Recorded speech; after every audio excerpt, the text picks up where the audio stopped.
Hi, everybody. How's it going? I think I'm live, eh? What's up? Vosh seemed way too tame and agreeable with Tim compared to the clip's devs shows. That's because Vosh is a subversive. That's just his way. What's going on, guys? Welcome to the Weekly Sip. Mmm. That's good. That's good. I see Yiz is in there shilling for me. Thanks very much, Yiz.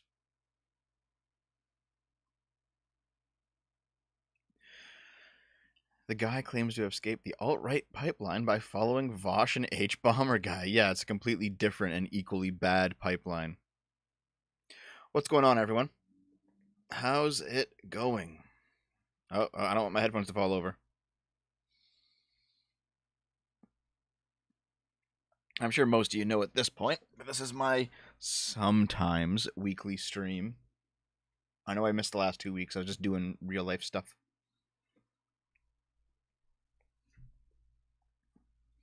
Wait, is there a new Red Letter Media? Damn, maybe I should stop my stream and go watch that. I actually love Red Letter Media. They're excellent. Hold on, I'm going to adjust my mic position. I don't quite have this mic all properly set up, even though it's been like a year, because I don't really know what to do. I know Destiny at one point said get a preamp, and I tried getting a preamp, but it seemed to make things worse, not better. Maybe I'll buy a different preamp once I have a bit more money. We'll see, I guess.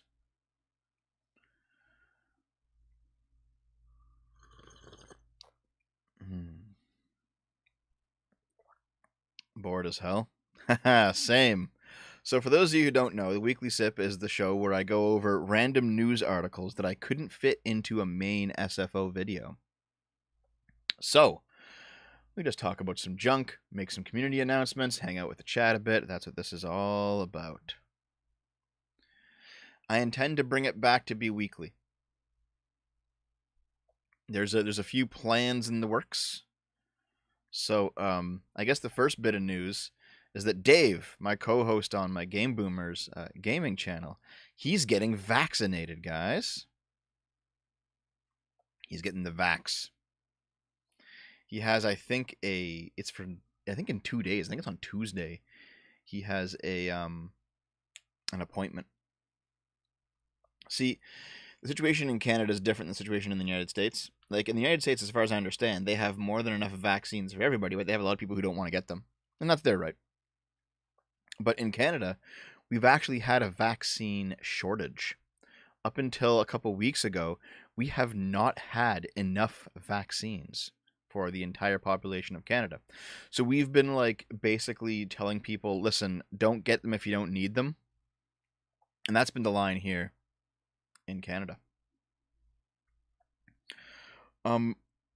Up until recently, Trudeau secured like 66 million vaccine doses, more than enough for all of Canadians' needs.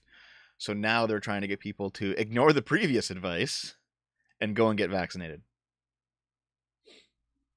Dave's being euthanized. Here's the thing. Like, people seem to misunderstand my position because I'm not. I'll do all the super chats after the stream, guys, but thank you very much. People seem to misunderstand my position. I'm not like strictly anti-vax. You know? It's just that I believe people should be able to choose it, you know? Simple as that. If you want a vaccine, you should be able to get it. If you don't want it, you should be able to not get it. The government should not be forcing you one way or the other. I think it's good if people get vaccinated. But I don't think that the government should like round you up at gunpoint and force you to get vaccinated. Nor do I think that they should exclude you from regular life if you get vaccinated. You know what I mean? The 5G chip makes me piss my pants every time I run the microwave.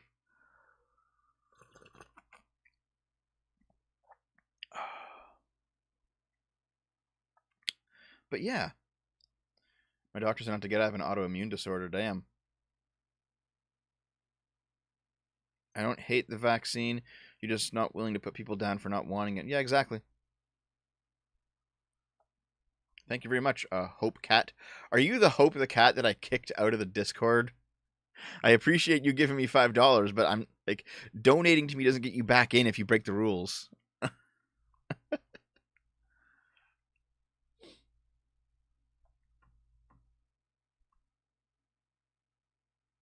That's called a reasonable position in a world of hyperpolarization. Yeah, basically.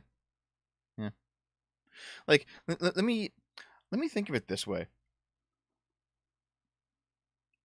The thing is, I've had coronavirus twice now. One time we're pretty sure because just based on the symptoms and the timing and other people around. Second time we're absolutely 100% sure because it got traced. And Naomi and Dave and Naomi got it first. She was in direct contact with somebody who had it at her workplace. We had it traced. She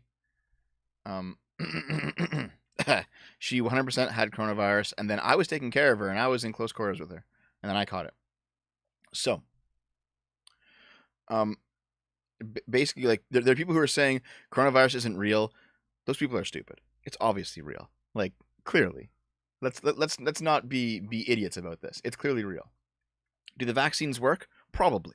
You know, there is not like evidence of mass death happening. Like my province, Ontario, is around 80% vaccinated. 80% of the entire population, and so far, it seems like they're not all just dying.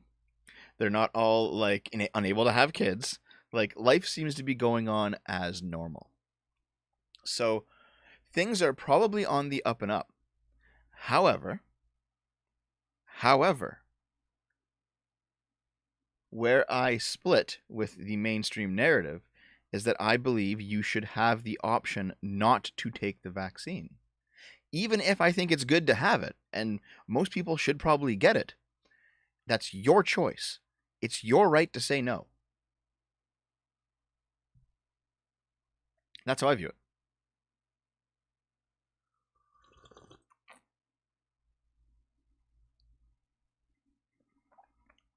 Yeah, like nobody lost their job over not getting their yearly flu shots, you know?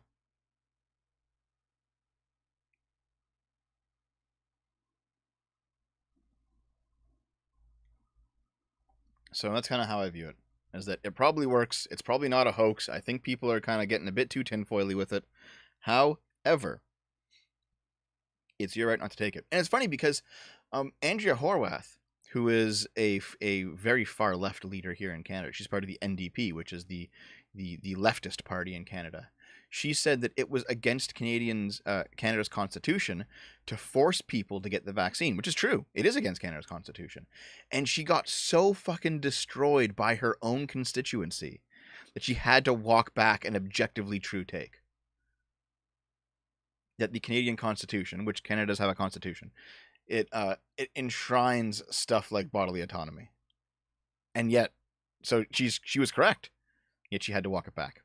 Ridiculous, man. Ridiculous.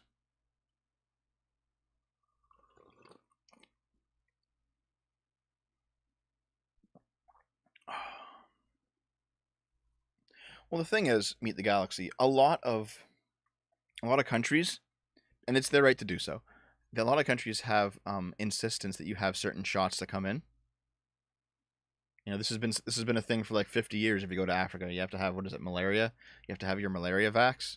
Same thing. Countries can impose whatever restrictions they want on the right of immigration. So, don't see a problem with that. And in terms of have you ever watched Xander Hall's video on you? I barely know who Xander Hall is. I know he made a video and I didn't watch it. Did he say anything interesting about me?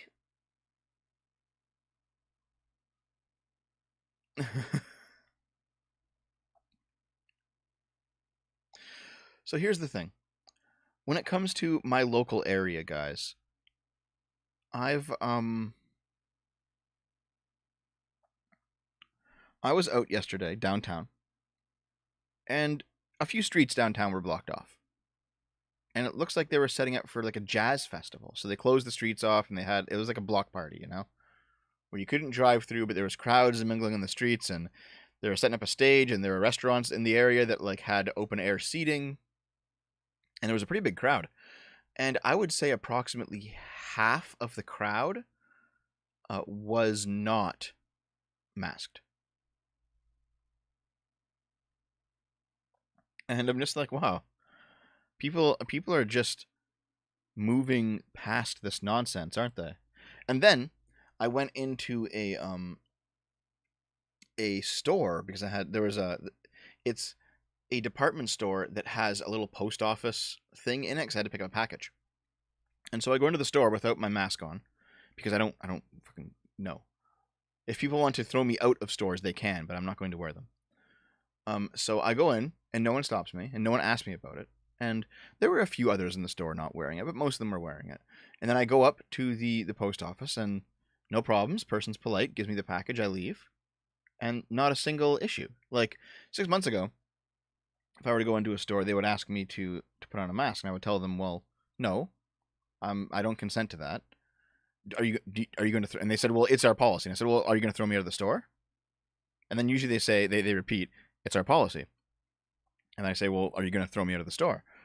And eventually they say, well, it's our policy, but we're not going to throw you out of the store. And I say, okay, well then I'll go in, because I've seen videos of people who get into fights. They're in Tim Hortons or something, or they're in some place, and they're like, I have a God-given right not to wear my, fuck you.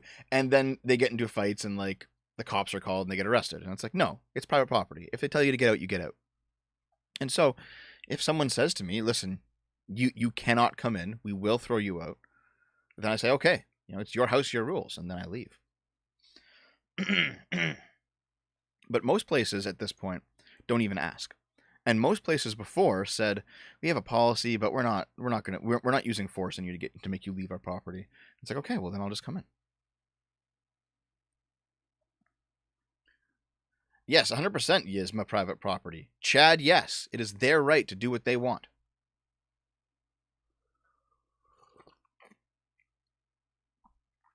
I don't wear a mask because I find it exceptionally uncomfortable and exceptionally hard to breathe in them. And most importantly, because I don't want to. Simple as that. Even before the pandemic, I wouldn't like get up in people's business when I was shopping. I wouldn't like get right beside them. I would always stay. I was like a social distancer before it was called social distancing. I just like being on my own. I didn't like getting in people's face. So I'm just like, you know what? I'm already staying apart from people. Fuck it.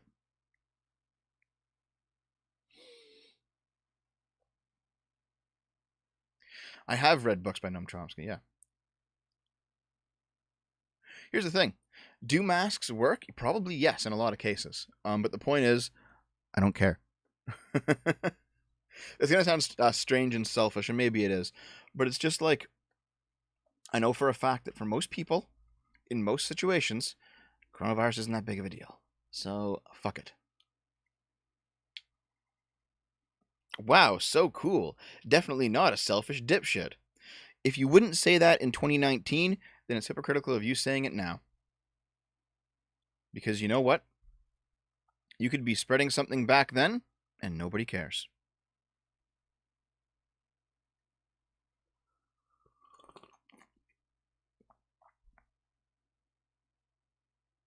The thing is, my city has buses that say you must wear a mask to go on, but no one actually cares. Half the bus doesn't have a mask. Half the time the driver doesn't have a mask. No one stops you. No one gives a shit. But here's the most important part. I absolutely believe, as a matter of course, it is up to the owners of the property to decide whether or not they want masks. They want people to wear masks. So if the owner of a shop says, listen, I just feel, this is my shop, I just feel more comfortable if you wear a mask, then you should. Or you shouldn't go in. Their house, their rules. And meanwhile, there's a store right down the street. And they're like, don't care.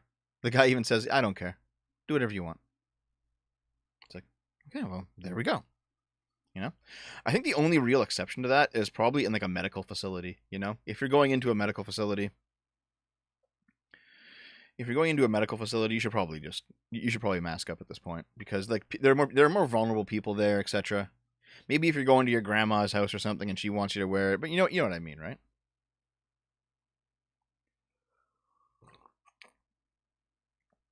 Yeah, taxis don't care. Taxis don't care. What is it with these Zoomer TikTok dipshits calling straight / heterosexuality a breeding fetish? I think, I guess they're so used to like sex that doesn't result in children that they like the idea of actually getting somebody pregnant as a fetish. You could probably make an argument there, but it's also just normal.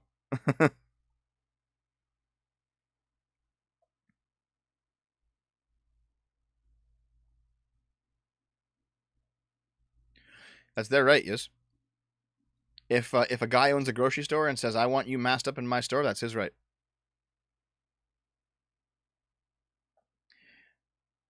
Trying to compel the owner of a property to do something or not do something based on your feelings on it, it's wrong either way. Like you shouldn't, if somebody does not want to enforce mask mandates on their property, you shouldn't make them. If somebody wants to enforce mask mandates on their property, you shouldn't not make them.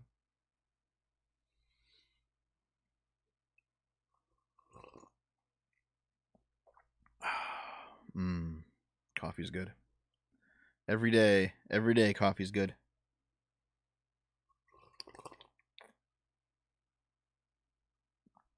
My factory got rid of all the social distancing setups. More than half the employees walk around with the mask under their chin.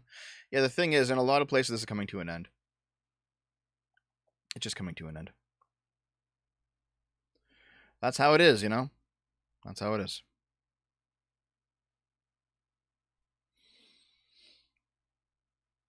Yeah, I don't view it that way, yes. I don't view it that way. For the reasons that I just outlined. I've gone to stores and they've asked me to put it on and I've said, no, are you throwing me out? And they say no, and I go in. I know what stores in my city also don't enforce it at all and specifically don't care. So, what kind of coffee? I'm drinking Kicking Horse. Kicking Horse's Grizzly Claw coffee, and it's excellent. Excellent stuff. What else has happened recently? Because that happened yesterday. It happened yesterday. The whole going downtown, seeing a jazz festival, realizing nobody cares about the pandemic anymore, except for the people who are just screeching loudly on the internet. Oh yeah, I don't know if you noticed, but on my guys, on my Twitter account, maybe I can post the tweet. I wonder. Hold on. I'll post it in the chat. Just give me a second, Twitter. Come on. Okay. I was walking back to my house from downtown. Okay? And here's the link. So make sure that you click on that link and check out what I'm talking about, okay? But I was walking back to my house from downtown. And I found that there was a hipster dude, and actually he like left his house while I was setting up to take the shot, and it was kind of awkward. But there was this hipster dude, and I could tell it because he left the house. I could tell he was a hipster. He had dumped like 10 drunken empty bottles of Soylent chocolate shake in his front lawn.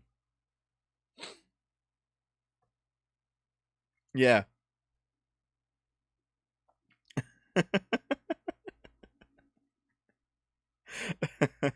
Yeah, man. Oh yeah, they say that all the time. Personal, private property. There's no actual difference. People are saying that they were happy to see me on EFAP. I've been friends with Rags for years. He's a good guy.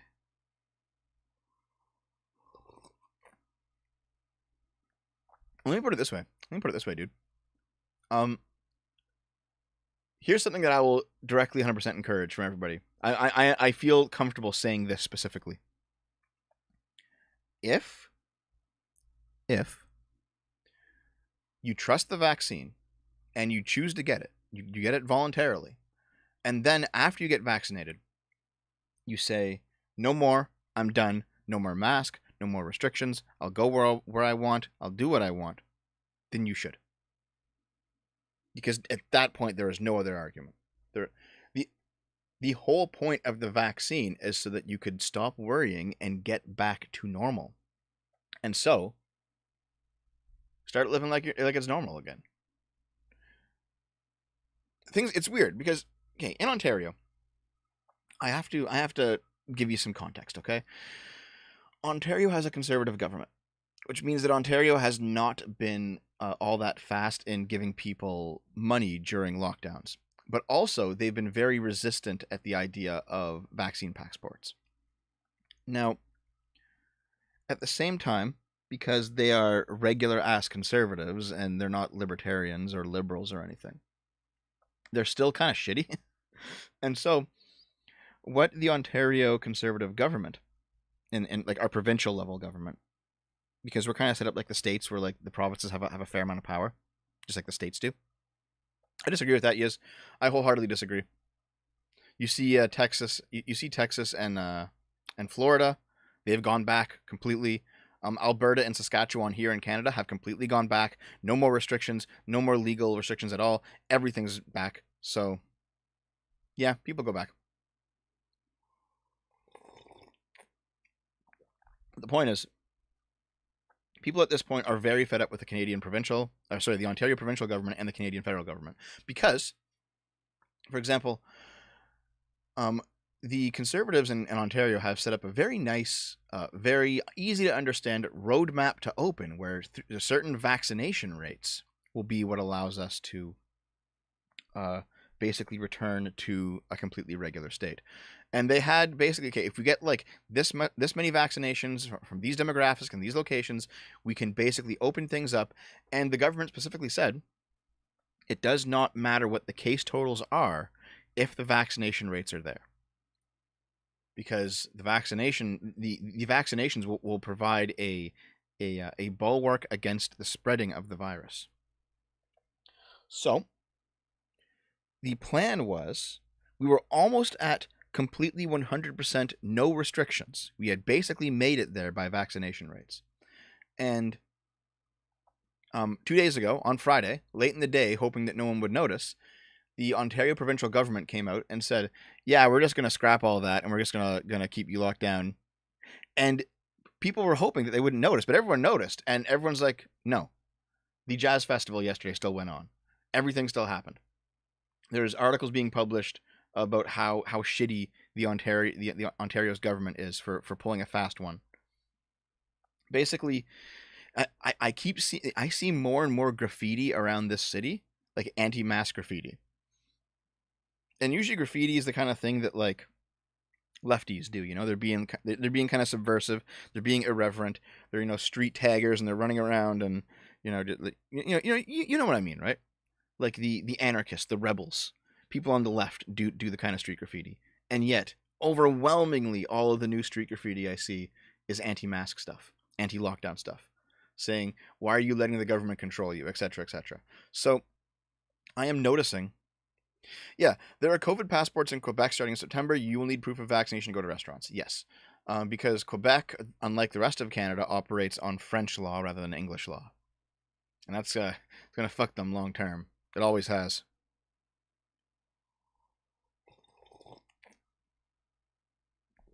But yeah, basically what's going to end up happening is the government will keep baiting and switching, and more people will not care until it becomes a fully unenforceable law. And that's happened in Canadian history multiple times. The reason Canada has the current abortion setup that it does is because the Canadian government implemented a very strict anti-abortion law. And nobody cared. The doctors didn't care. They still did it.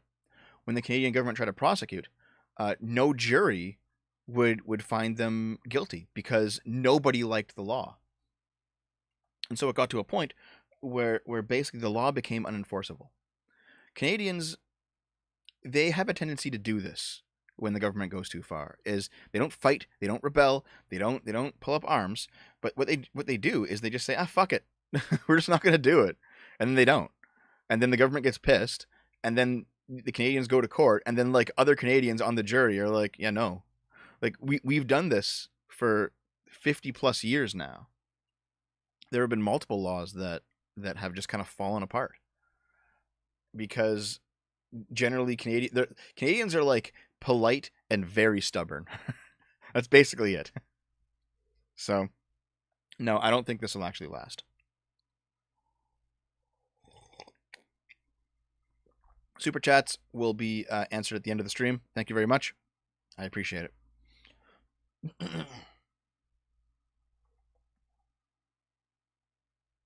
So yeah, I have a feeling that like a lot of this city is already just done with it. Stores were open in defiance of lockdowns and nobody cared. People don't wear masks, nobody cares. I think it's just going to be just going to be forgotten about, to be honest. Yeah, Trudeau is like Trudeau is trying to have a new election, but I don't think it's going to go anywhere, to be honest. It might, but I don't think so. I think honestly, like, I would like a conservative minority, but I think Trudeau will largely stay where he is. It's a shame. I've heard breadtubers say, and also people in the comments saying that the alt-right control YouTube. No, they don't.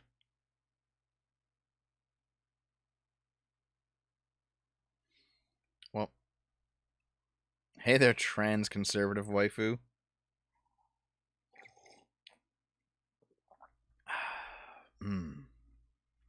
So anyway, that's my big old rant. What else happened today? Oh, as always, guys, I do have a Minecraft server if you want to play on it. The SFO Minecraft server. Details in the Discord, the SFO Discord, or also in the About tab of my YouTube. You can basically join in whenever you like.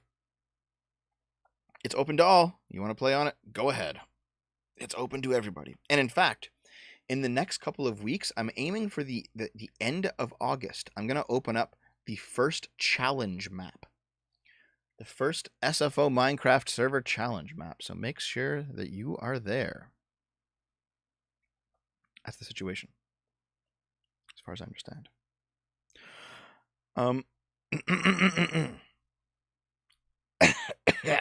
Jesus. I gotta fucking basically get Subnautica done before I start doing the next donator games on Game Boomers. Oh yeah, the Game Boomer schedule. I don't know it. Dave's off at his girlfriend's, and who knows if he arrives back. However, if he comes back, we'll do something Monday night. Yeah. Are there vaccine passports in your Minecraft server?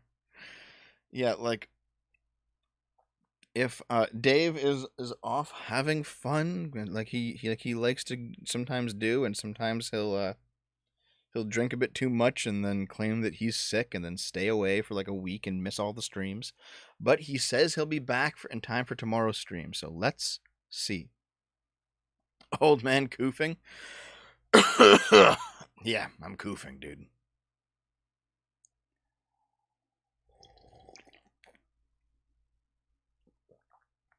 Yeah, you know what? You guys have already had coronavirus twice. I'm not worried about it in the slightest.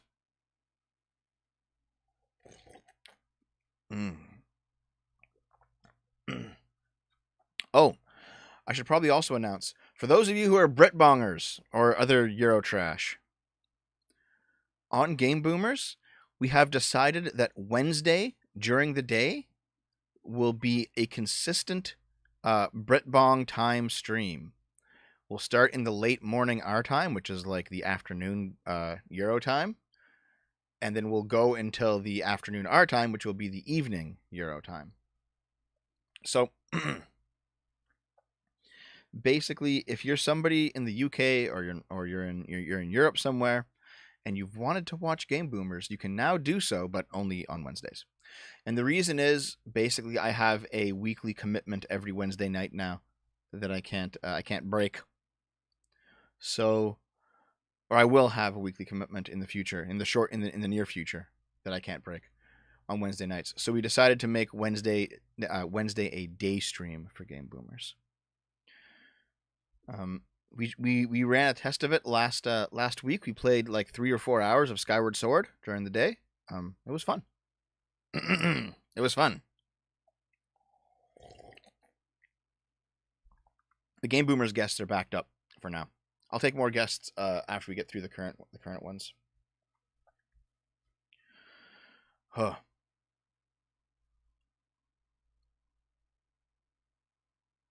maybe we should actually talk about news. You guys feel like talking about news? Have I jibber-jabbed enough? This is the point in the stream where the guy says, the actual stream starts at this time. Someone posts that in the comments all the time. Here. So, if you want to support the channel, Patreon, Subscribestar, YouTube memberships, and twitch.tv/GameBoomer sub button, a $5 recurring donation through any of those sources, the bot will put you into the $5 club in my Discord. If you do $100 US to PayPal, you can get into the $5 club for life. Just send it to the PayPal and send me the receipt, or send one of my mods the receipt, and then we will figure it out.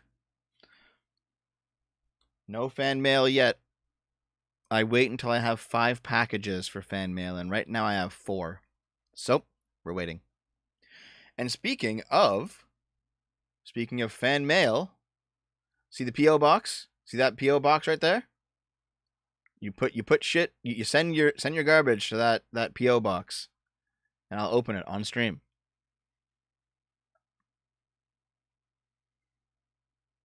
Stream starts at XX. All right. Is that what's going on? Is that enough? Are we good? Okay. What does this one do?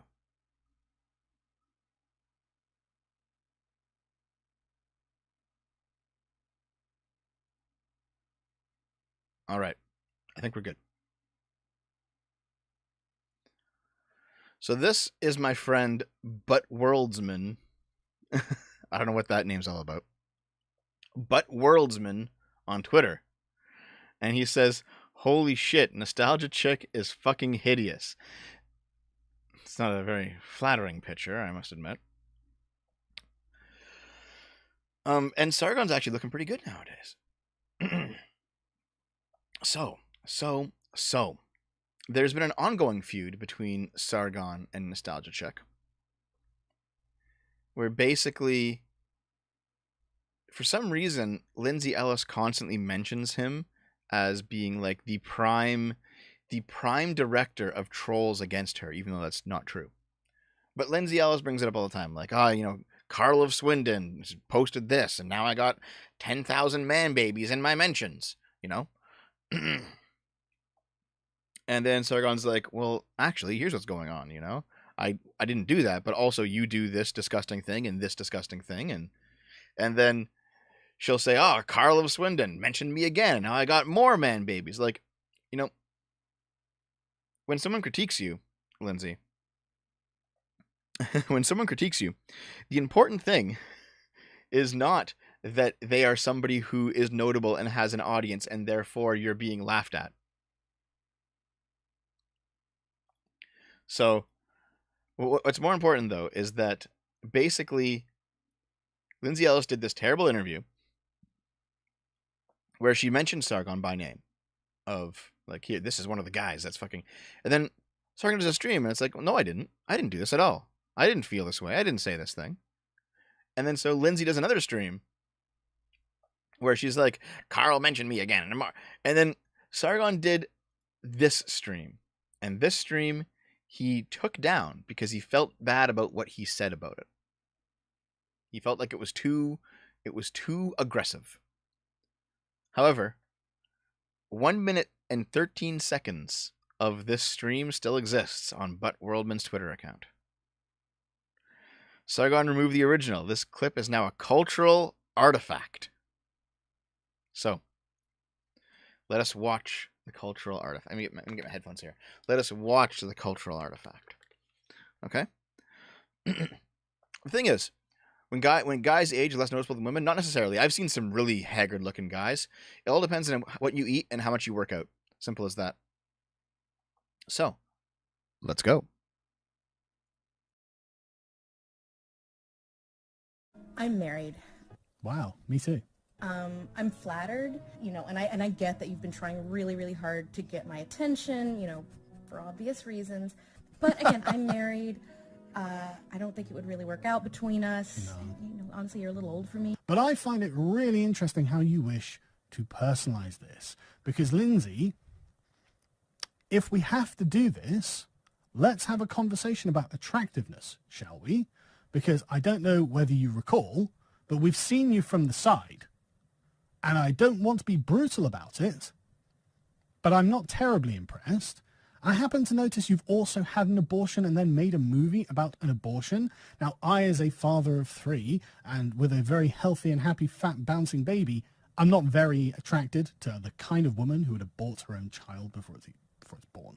I think that's really gross. But then I looked at your Wikipedia page. It says you're 37. 37? I'm 41, Lindsay. My wife is 5 years younger than you.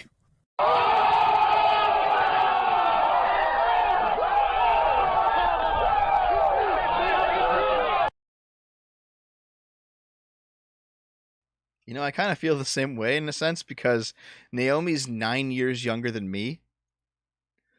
And whenever with few notable exceptions, whenever I deal with women my own age, I find them all like immensely unattractive. And it's not necessarily physical, it's attitude. It's the things that they like, it's the way that they talk, it's the way they treat people. And I'm like, man, I would never date a girl from my high school year. Fuck that. Yeah, so the thing is, guys, Sargon felt that was too harsh. He took the stream down. I didn't even get a chance to see the stream. I like put it aside. I couldn't watch it when it happened, so I put it aside. I put it aside, and I came back to it, and it was gone. And I was like, Sargon, you fucking deleted it. But then apparently Sargon did a second stream where he was like, yeah, I was too hard. I'm sorry. You know, my bad. But at least this clip has been preserved for all time.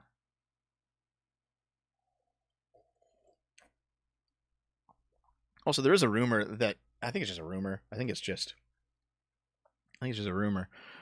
But there is a rumor that the child that Lindsay Ellis aborted, the fetus, was Spoonie's. It's like, damn.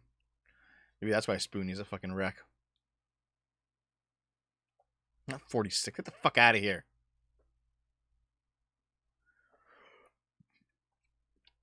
Naomi's like 9 years younger than me, and I think she's 24. Something like that. She turns 25 in October.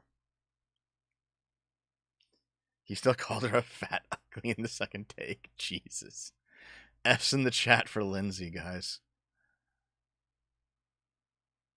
Fucking hell. Sargon's looking good, though, isn't he? Like, damn. Good for him. He's making it. I would do the keto thing as well, but I honestly can't afford it. Like, fuck, keto's expensive. I'm just trying to eat less food in general, and it's kind of working. I've been like slowly losing weight again.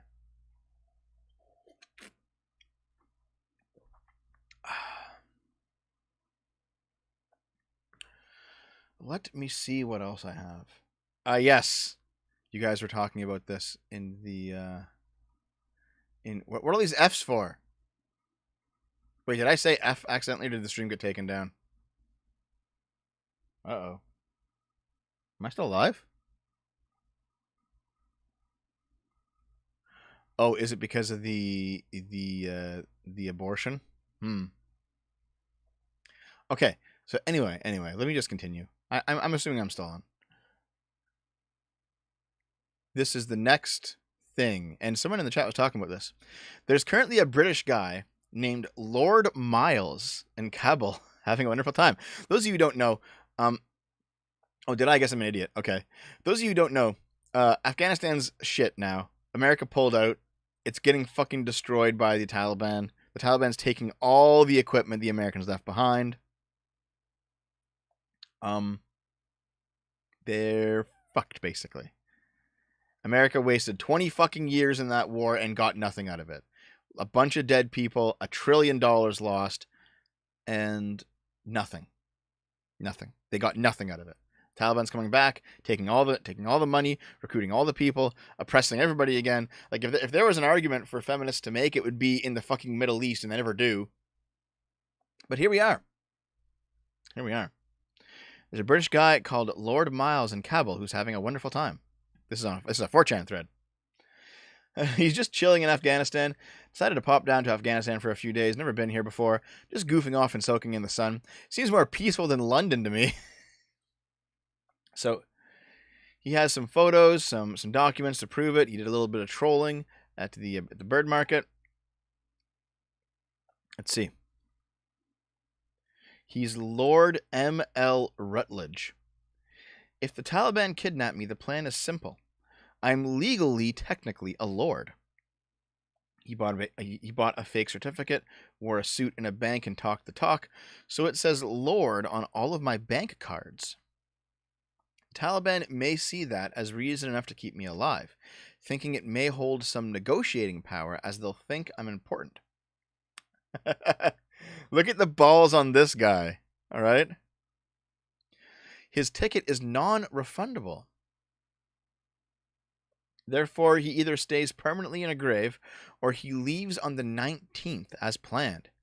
It's the Afghanistan grind set. Look at this guy. He is having the time of his fucking life.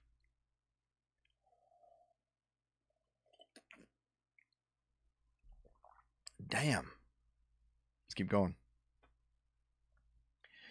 I just want to reiterate my confidence. The intelligence agencies show that the capital may be taken over within 30 days. However, not in a few days, I'm almost sure. If not, this thread will get so much more interesting. Hee quirky. Jesus. All the major areas were surrounded for a month with supplies cut off, and people slowly convinced to surrender. The area that just fell had been under attack for 30 days, and everyone knew it was gone already. Kabul is huge, and the most defended area with now 600 UK troops. I'm sure the Taliban would rather cut losses on their side, waiting a few weeks for the Westerners to leave. Furthermore, the Taliban are anti-Western, but as long as you denounce the West, aren't Jewish or an atheist, and can show you're a harmless tourist, you'll be just fine most of the time. Do you all really trust the Western media? Also, if I get proven wrong and die, edit in a laughing soundtrack over my posts. It'll be funny, I think. All right, dude. I'll do it if you want. I'll do it if you want. I'll be the one to do that if that's how it ends up. So somebody asked why he picked Afghanistan. I just Googled the most dangerous countries to visit and use it as a shopping list. I went to Chernobyl 2 years ago as my first ever holiday and bribed an armed guard to be allowed to take out a gas mask I found in an abandoned hospital. Sold it on eBay for more than the trip cost. Wow. Let's keep going. My room is nice. It's hidden off the street and barricaded well with several steel doors and checkpoints with guards. I've got a 32-inch TV. I've got air conditioning, which works surprisingly well. Double bed and the mattress is rock hard, but apparently that's the custom here. I kind of like it. I've got a private bathroom and a breakfast in the morning, if I want it, at no charge. They also offer takeaways. Checked Uber Eats for shits and giggles, and there's nothing here. So I got some last night. Very good and cheap. Damn, dude. People say my situation is bad, but us Westerns pay $5 for a cancer-inducing fast food burger, but this whole meal cost less than $1. You have no idea how good it tasted. Get a taste of the good life and come down to Afghanistan with me, lads. We can have a night on the town. Oh my God. So, he has a degree in physics and he's an investment banker. And it seems like he's just fucking around in the middle of a war zone. This guy is rather legendary, isn't he? All right. And he's posting on Facebook as well. The country's in anarchy. Saw a few dead in a car crash. Military white boy summer. Military is fleeing and only a few brave stay. Embassy is closed. So I walk to the airport and am safe. We'll find the British representatives and get a flight out. All right. And here's his escape. He got into his hotel. He's heading to the embassy. Covered myself in a burqa so they couldn't tell I was a white guy. Embassy closed, so I walked almost an hour to the airport. I took off the burqa halfway, and I'm wearing a headscarf. Trying to find the British ambassadors. I'm safe at the airport, however. Short response for now, only essential talk. We'll update with time. Jesus has saved me, I hope. I will either die a man or live with giant balls. Hee hee. We can't find somebody at the airport that knows what's going on or how to get out. There are no representatives here. One said there is no more flights too. Will I have to wage guerrilla warfare across the Taliban until I reach another country?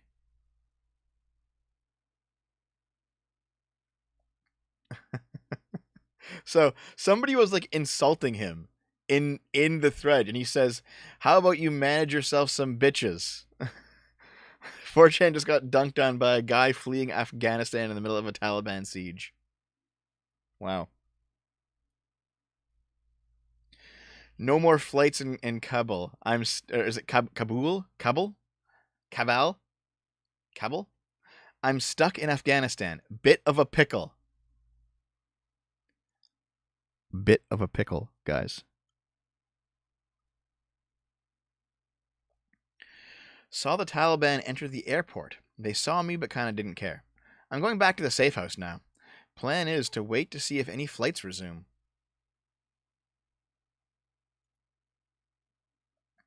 In temporary housing, still better than my university accommodation. I will live stream soon, but I just need to get into Western clothes and drink some water. It's all good in the hood. Alright, hold on. Lord Miles went live for a bit, said this, and then the live stream cut off. He deleted the post, and then posted his Twitch link. Alright. Let's watch this, eh? Let me get my headphones again.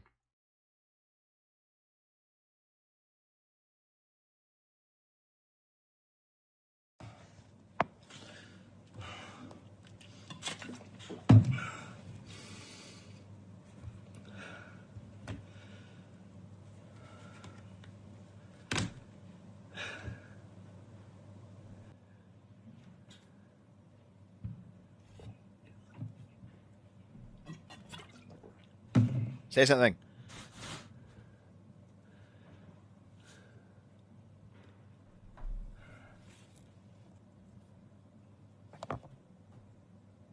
Hey! Is he gonna live stream his beheading? One person. Okay, that's all I need. Hey guys, one person. In a safe house. British place. Hey, I'm all good. In Western clothes. Got this badge, can't show you it.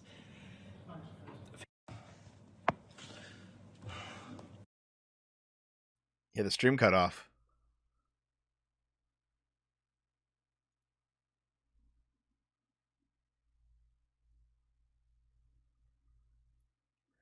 Bane post if caught.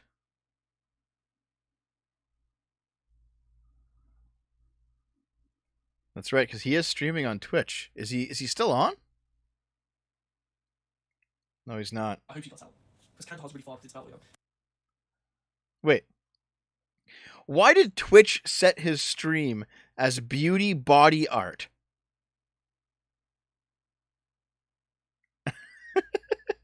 Twitch is fucked, dude. Okay. Stuck in Afghanistan, the story. You see, it looks like his internet keeps dropping because he just keeps having like reset streams. A few hundred miles, and we went there. So I hope she's fine. And one thing is what I really hope the dogs are fine too. There's loads of dogs in Afghanistan, and you know, it's not. I think this is the time. It's not haram. The dogs to be kept as pets or even like looked after. So you see dogs that are starving on the street to have bony bones showing. Anyway, there's hours of footage, and I don't know if we should be watching the whole thing, but holy fuck, dude! I hope this guy gets out. Like, we last heard from him 2 hours ago, and he's still stuck there. I've shaken hands with the Taliban. You are a beautiful idiot. How have the locals treated you? Very good, actually. I've had like handshakes. I've shaken the hands of the Taliban. Like, you know what I mean? Like, I've shaken the hands of everyone I've met. Like, Coronavirus what happened spreader. was, so the roads are like, it's a crossroads, a four-way intersection, and then you've got the embassy. Sorry, the what's the word for the airport? Yeah, I've got the airport here, and then the Taliban were rolling in. So I was leaving depressed, thinking, oh, no flights, and then because there was 3 convoys with machine guns, the Taliban were there, and I just walk in between them, or in between their cars with a cross on. We make eye contact. I kind of just nod at them, and then because they're driving towards me, I just put my hand out on their car and just stop them, and then they stop for me and let me pass. I just kind of faced off the Taliban. It's fine. Can we play this? Jesus. The dogs to be kept as pets. Like, fuck, dude. I mean, the fact that he's a man and he's a Christian, that will get him at least so far in a Muslim society, even like a really repressive one. He could probably find his way out. Wouldn't want to be a woman, though. Fuck, dude. Fucking hell. What's next? Oh, yeah, speaking of Afghanistan. You know how Afghanistan's being like completely fucking destroyed right now? Here's Biden a month ago. Is the Taliban takeover of Afghanistan now inevitable? No, it is not. Because you have the Afghan troops have 300,000 well equipped as any army in the world, and an air force against something like 75,000 Taliban. It is not inevitable.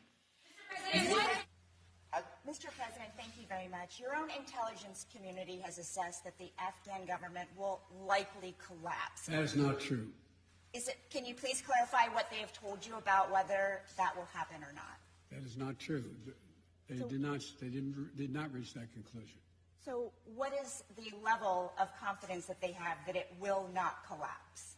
The Afghan government and leadership has to come together. They clearly have the capacity to sustain the government in place. And do you see any parallels between this withdrawal and what happened in Vietnam with some people feeling... None whatsoever. Zero. What you had entire brigades breaking through the gates of our embassy. 6, if I'm not mistaken.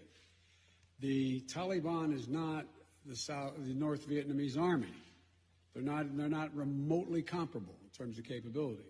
There's going to be no circumstance where you see people being lifted off the roof of a embassy of the United States from Afghanistan. It is not at all comparable.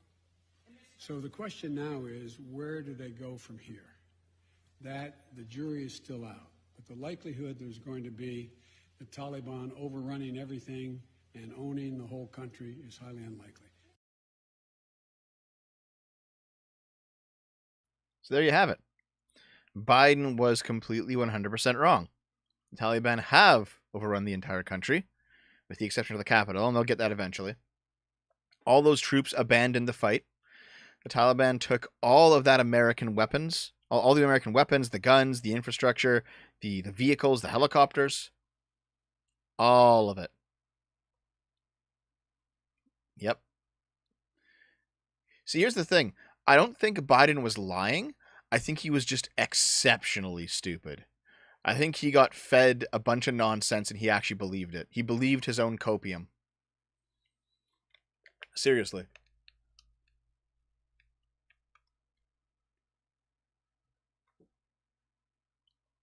And now, you know what? Watch the mainstream media never talk about this again. This was July 8th.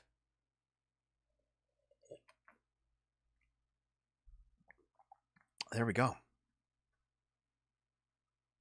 Age like gas station sushi. You guys ever had gas station sushi? I wouldn't recommend it.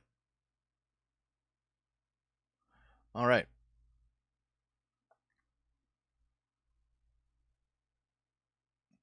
The Young Turks and Daily Beast trying to take out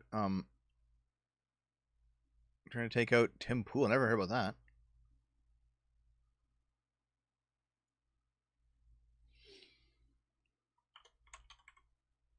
Hold on a second.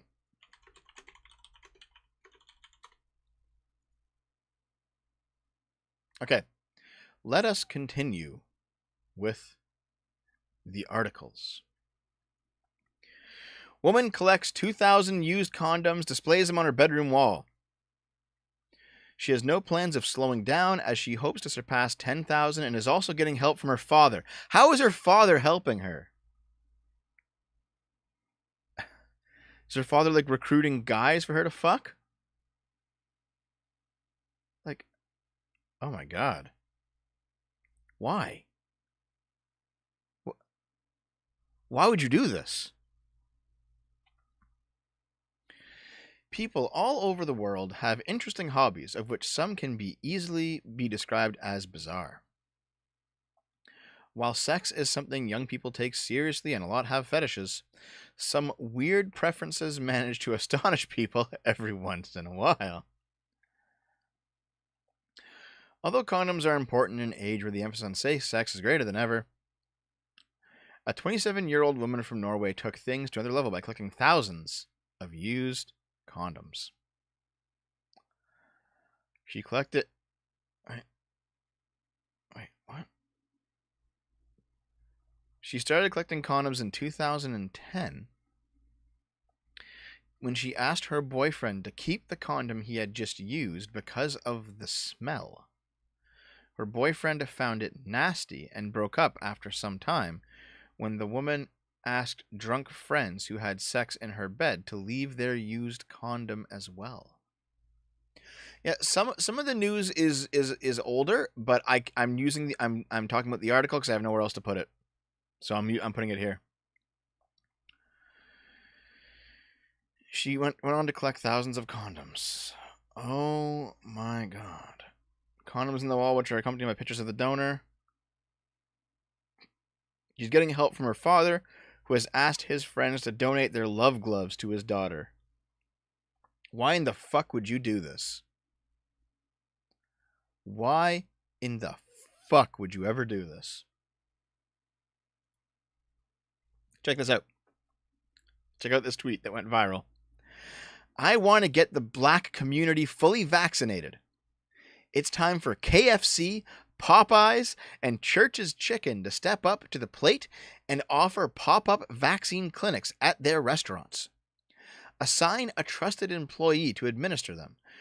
We need to get this virus back under control.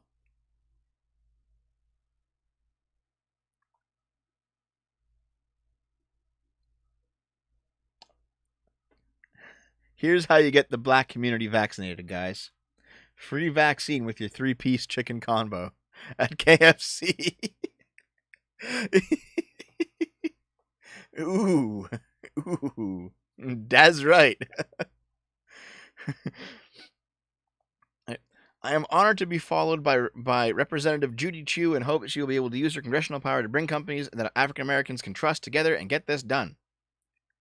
Anyone who takes this suggestion as a racist is a racist. If hesitant people are given the opportunity to take the vaccine at institutions they trust, they are more likely to take the vaccine. If while ordering chicken they are offered the shot, they may say, why not? These restaurants are accessible to their communities and are trusted. They are strategically placed in places where pharmacies might not be. They are gathering spots, points of commerce, and able to be reached easily by public transit. But call me racist for wanting to help. Yeah. Everybody is fucking just like, what the fuck? What the fuck, dude? So, if we were to look up this woman's original, this is an archive, her original tweet. Yeah, it's gone. She deleted this shit.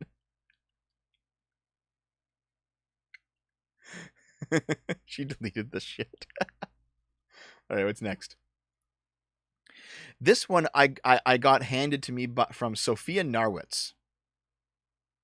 who is a trans woman who is tired with all this woke nonsense, and a friend of mine. Government agrees to call pregnant women mothers. The government has agreed to change its bill allowing ministers to take maternity leave so that it uses the term mother rather than person. All right. The House of Lords rejected the use of person in the text of the bill. The government initially argued that this was in line with the drafting convention, but had changed its view, saying the use of mother is legally acceptable. Yes. Yes. It is, we are taking a brave new step forward. We are allowed to call pregnant women mothers. If there's one thing that I hate the most about all of this woke nonsense, it's the language subversion, for real.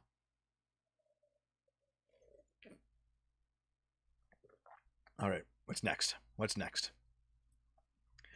White gay man claims his autism makes him harass black women and hate Jews.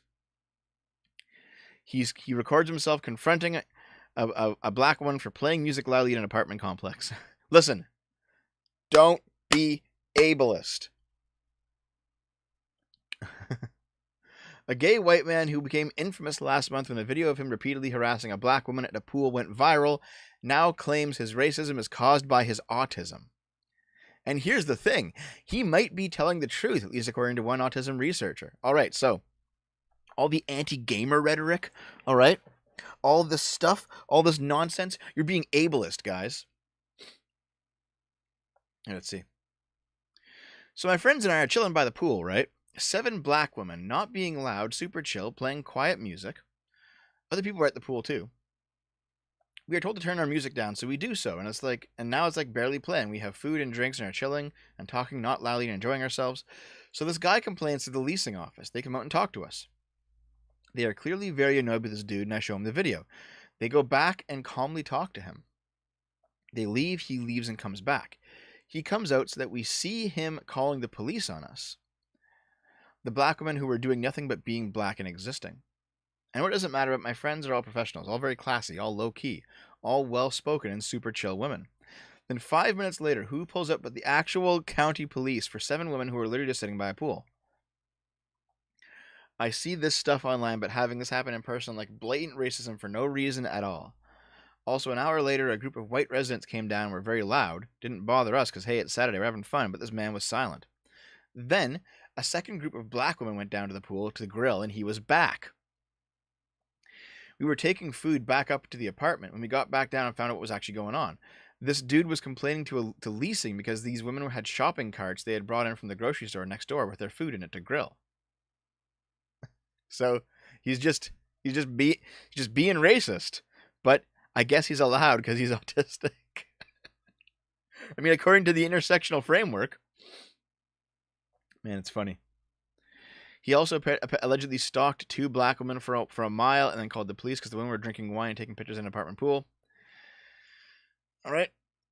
If this guy sounds familiar, it could be because in 2016 he wondered why Drag Race all-star Roxy Andrews hadn't died at the Pulse nightclub shooting. He's also posted anti-Semitic and racist tweets in 2011. His Instagram profile, which showed a picture of him kissing his husband, included the bio, notorious, newsmaking, outspoken, autistic, anti-LGBTQ. Don't follow me if you suck dick. Even though he's gay himself. He's also been suspended from Twitter. He's been evicted from the apartment complex. He deactivated his Facebook. He's going offline. Okay. So, he says, in his defense, he says, I'm autistic and lack a gauge that goes anywhere but 0 and 100. When I see a lease violation, I call it out and do everything in my power to make sure it's resolved, no matter who the person is violating.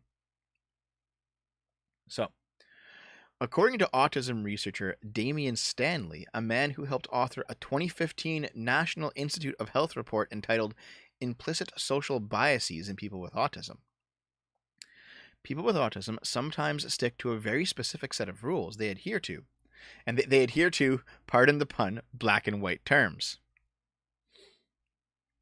So if he actually is autistic and grew up around racism, whether overtly from his family or just societally from bias in the media and politics, it's possible he could have developed a set of rules that makes black people seem worth policing. Autism is a very heterogeneous disorder, and it is a spectrum disorder, so the extent to which the manner in which they are affected is highly variable. We don't know to what extent we can attribute poor behavior to one thing or another at this time. Yep. In fact, it sounds like autistic people are more likely to subscribe to some form of deontological ethics. So if you're a consequentialist and you look down on people for not subscribing to your specific version of consequentialism, you're being ableist.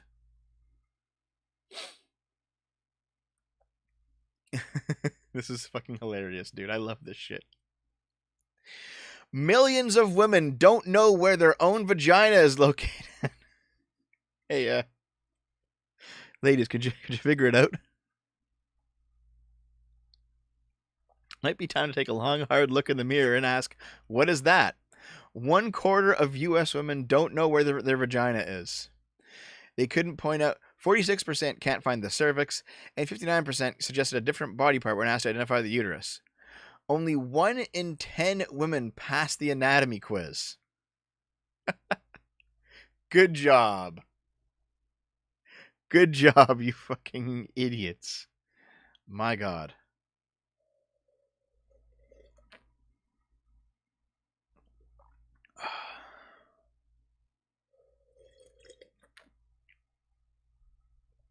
Let's see. Yeah, 1 in 4 women in the survey misidentified the vagina. 46% could not correctly identify the cervix. Fucking hell, dude. They asked women to describe the menstrual cycle and found that many were confounded by the process. Some described periods as detoxification, like a periodical body reset button, or something that got rid of bacteria. 1/4 of responses described periods more appropriately as the process a woman's body goes through to shed excess blood. However, 63% of women more accurately explained that the body is shedding its uterine lining. Okay, Yiz, I've noticed something really, really obvious with your with your tweets here. Not your tweets, your replies. Your first reply is, I don't believe it. The second reply is, I want to see the racial breakdown of the poll.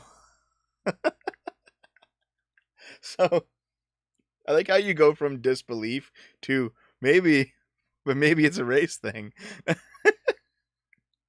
Okay, menopause was not well understood either, with 13% defining menopause as a term to describe a missed period, while 10% figured it had something to do with turning 40. Women were divided on who to blame for their poor understanding of their own bodies. 36% said their teachers failed them, 28% resented their parents, and 27% called for better public education standards. So yeah. Guys,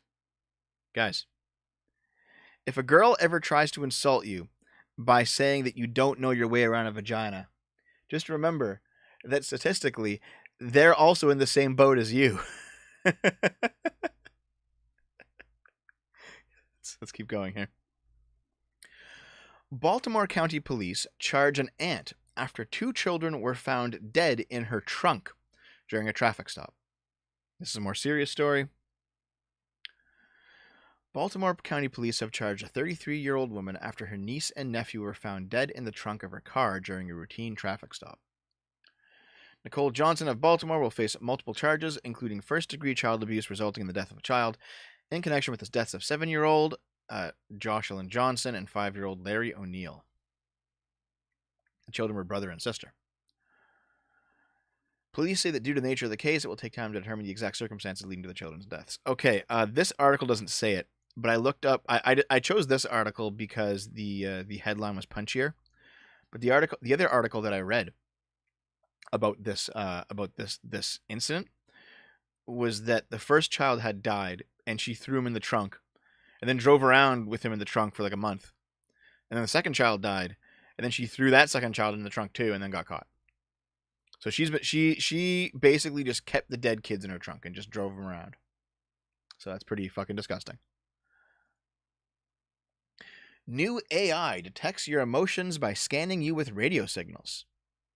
It's accurate 71% of the time.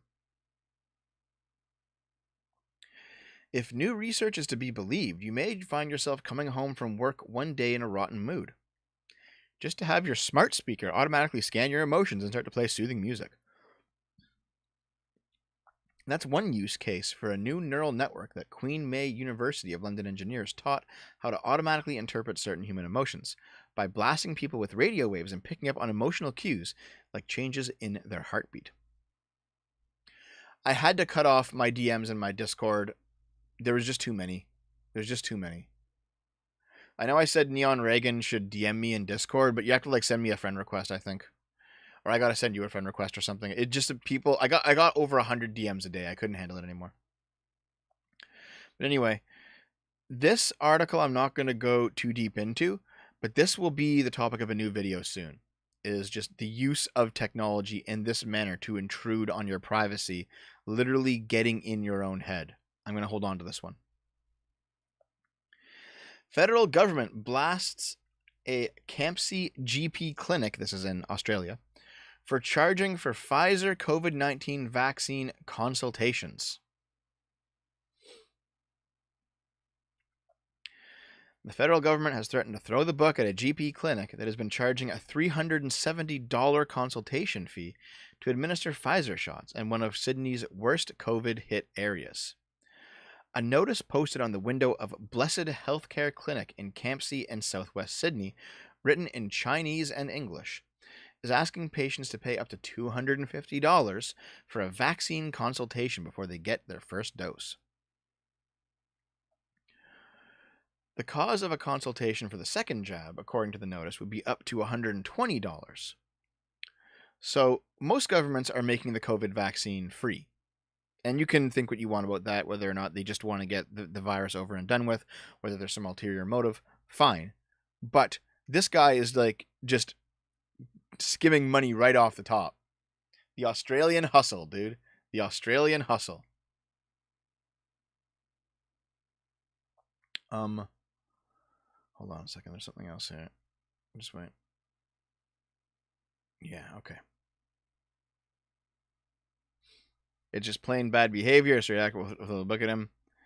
So, yeah, here it is. It's in Chinese and English for consultation including the vaccination. $225, weekdays $225, Saturdays $250, Sundays $250. Yeah. Note, the COVID-19 vaccine medication itself is free, but they will make you pay for a consultation. I know what you mean, Minato. I know. I'm just saying from their point of view. All right. Also, guys, thanks very much for the donations and stuff. I will read all the super chats at the end of the stream. Thank you very much for all the support and the donations you guys have been giving me. But anyway, this is obviously just ridiculous. someone is skimming off the top. And speaking of Australians. Australian man farts in Auschwitz gas chamber and locks an elderly woman inside.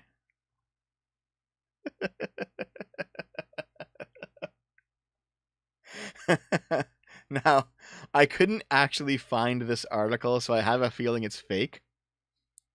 But I choose to believe it's true. It sounds like something that the eternal Australian would do, doesn't it? Doesn't it? Let's keep going, though. Inmate beats 2 convicted child molesters to death with a cane in prison. Look at this hero. Dude, he doesn't give a fuck. He's already in prison. A second inmate has died following an attack last week at a Central California prison. So this pedophile, Graham DeLewis Conti, 62, was pronounced dead Sunday at an outside hospital 3 days after authorities said he was attacked at the California Substance Abuse Treatment Facility and State Prison. According to a news release sent by the California Department of Corrections, Jonathan Watson, 41, used a walking cane to beat Conti and David Bob, 48. Both victims suffered multiple head wounds, and Bob died en route to the hospital. The two inmates who died were serving life sentences for aggravated sexual assault of a child under 14 years.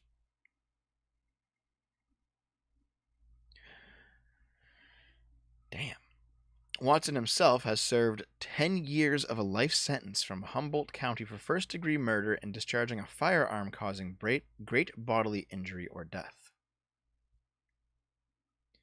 Look at this fucking hero here. Damn. Oh no! So, anyway.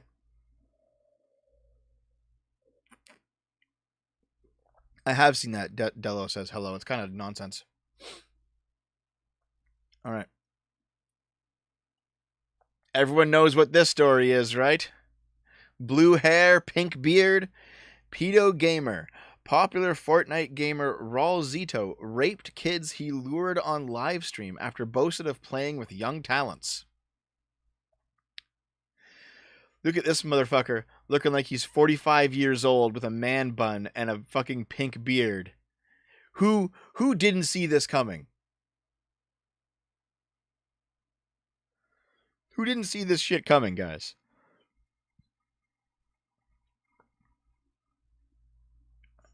Raul Zito has a huge following. He's boasted of playing with young talents. He used his social media channels to live stream himself playing Fortnite. The cops say he used his prominence in the gaming world to abuse children. The mother of a boy alleged her... In a statement, they said the mother of a boy alleged her son was abused between February and May of this year. Another child under 12 years old also reported being abused. They didn't reveal their gender. The victims are aged between 10 and 14. Raul Zito promised them access to jobs in the gaming world and could even get them to work in TV. Oh my god. Fucking hell. And of course, his channel's been deleted now. His channel's been deleted. But he had 144,000 subs. I've noticed, like, this type of icon, the Quartering uses it, Vosh uses it, guys with beards like using this kind of icon. I don't know why. And here was his banner, by the way. He's just hanging out with kids. He's just hanging out with kids. All right. All right. Oh, yeah. The Facade guys ended up making training tools for DARPA to teach the U.S. military how to talk to citizens in the countries they're occupying. So, remember this meme fucking stupid game? Those developers ended up making social skills AI system for the U.S. Air Force. Now, it's funny because I recall during Gamergate, there was like a side controversy where Zoe Quinn and a bunch of other, radically left-leaning SJW type, feminist type indie game devs, there was a rabbit hole that some of us went down where we discovered that DARPA money was being given to some of these people for some of their projects. And like most people, even some people who were pro Gamergate, thought that this was getting a bit out there, wasn't it? It was kind of getting a bit absurd. Like, why would the U.S. government be funding video games, right? Why is it that Zoe, like, there was some evidence that Zoe Quinn got some DARPA money, but why? Like, it made no sense. It just seemed like nonsense.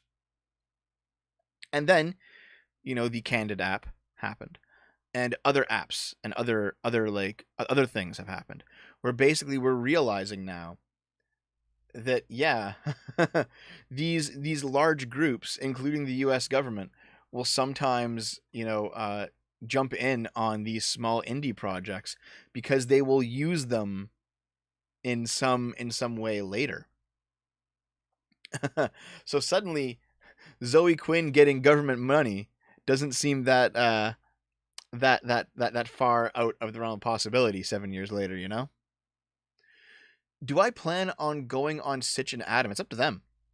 I've gone on Sitch and Adam before, but it's their show, not mine. I don't like bullying my way in. I remember, I think it was 3 weeks ago, they were doing a topic that that I actually had quite a bit of interest on. So I asked in the chat, like, hey, do you mind if I come on? It was the first time I had asked. Usually I don't ask. I wait for them to ask me because it seems like the right thing to do. But I was like, you know what? Whenever I show up in the chat, they're always like, get Dev on, get Dev on. So I asked. And Adam DMs me and is like, look, Sitch is sick tonight. We're not doing any guests. And I was like, fair enough. So I just felt bad after that, you know? I will go on anytime if they ask me, but I'm not asking them. It doesn't feel right. It's their show. I don't want to blow my way on. You know what I mean? So, anyway, next. Arthur has finally been canceled after 25 years. As it turns out, the old adage rings especially true today. All good things do come to an end. Longtime Arthur writer Kathy Wag revealed that the series hasn't been in production for 2 years. Arthur is no longer in production. We had our wrap party 2 years ago. So, first of all, I'm kind of wondering, like, why is everyone only discovering this now if it's been 2 years? I don't understand. I don't get it. Like, did people just not notice? Or is it that they made 2 years worth of episodes and then they just kind of have been stockpiling them? Is that how it is? Anyway, Arthur first premiered on October 7th, 1996, and it ran for 25 seasons. But it is finally done. R.I.P. The series was last atop the news cycle after Arthur's teacher, Mr. Ratburn, came out as gay. When did that happen? I remember that story. 2019, eh? Yeah, okay. Yeah. Well, Arthur's gone, guys. That's the end. Cancelled for Crowder Association. It didn't Steven Crowder voice a character in that like a long time ago? Cartoons get made years in advance. It's strange because like I wonder how they deal with advances in technology, you know? Yeah, that's right. This is this. Babysitter charged with murder after violently shaken baby dies of injuries 35 years later. This feels a bit strange, doesn't it? A Texas woman has been arrested and charged with murdering a Florida man who died in 2019. More than 35 years after she violently shook him as a baby and caused permanent disability. Terry Dolores McCurchie of 59 of Sugarland. Sugarland. Is this the name of a Texas city? Is Sugarland? Anyway, was indicted on a first-degree murder charge earlier this month, where the crime took place in 1984. She's accused of killing Benjamin Keith Dowling, 35, of Bradenton. Benjamin, who was 5 months old when he suffered devastating brain damage, died September 16, 2019. McCurchie, then 22, claimed that Benjamin had fallen from the couch and injured himself. Despite her denials, McCurchie pleaded no contest in 1985 to attempted murder and aggravated battery of a child. Florida court records indicate she received an extremely light sentence.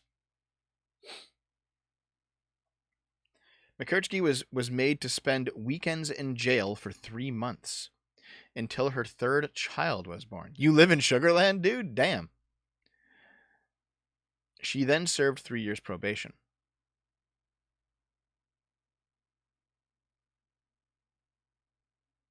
Damn.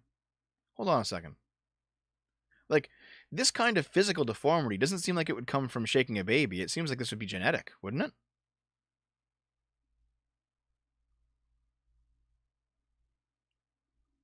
Anyway, the passage of time between the injuries sustained and the death of the victim were considered by the forensic experts, who concluded the autopsy and ruled the death was directly caused by the injuries from 1984.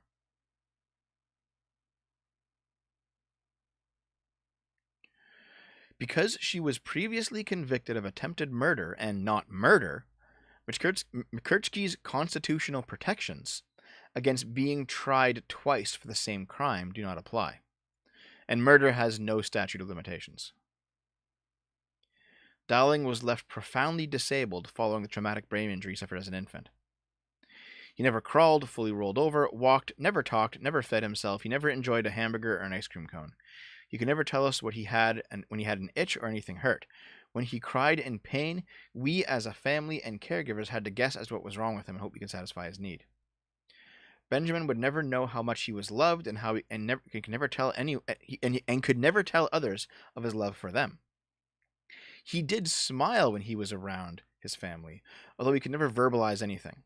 We believe he knew who we were and that we were working hard to help him. Damn, dude.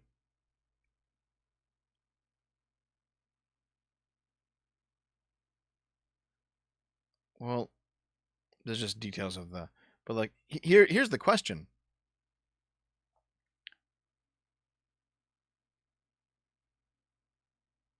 I'm thinking about this. She was charged and convicted with attempted murder. And her sentence was light, but she was still charged and convicted. Then he dies 35 years later. Do you guys think it's just to charge her with murder now? Sounds like she basically did murder this guy. It took a long time, but it was murder. Though that's setting a horrible precedent, punishing people for things that occurred decades after the crime.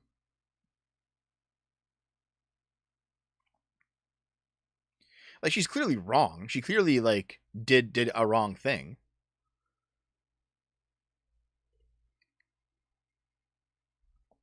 I'm just wondering. No, I'm just thinking. I don't know. Yeah, the abuse made him that way. It did. Yes. But, yeah, there is no statute of limitations on murder. So, yes. But, like, let me put it this way, okay? Let me put it this way. Let's say I shoot you. Okay? And I'm charged and convicted with attempted murder. And I serve my time in prison. And then 35 years later, the damage that the gunshot gave you killed you because of some complication down the road. Even though I've already served my time for attempted murder, and I didn't kill you with the gunshot at the time of that trial, should I be charged with murder now?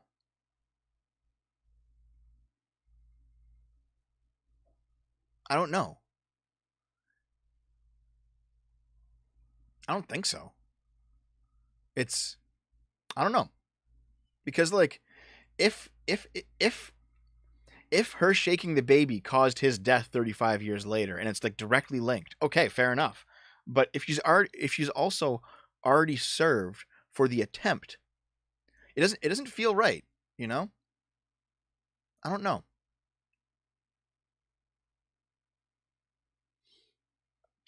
Double jeopardy isn't stopping it because it's a technicality, yeah.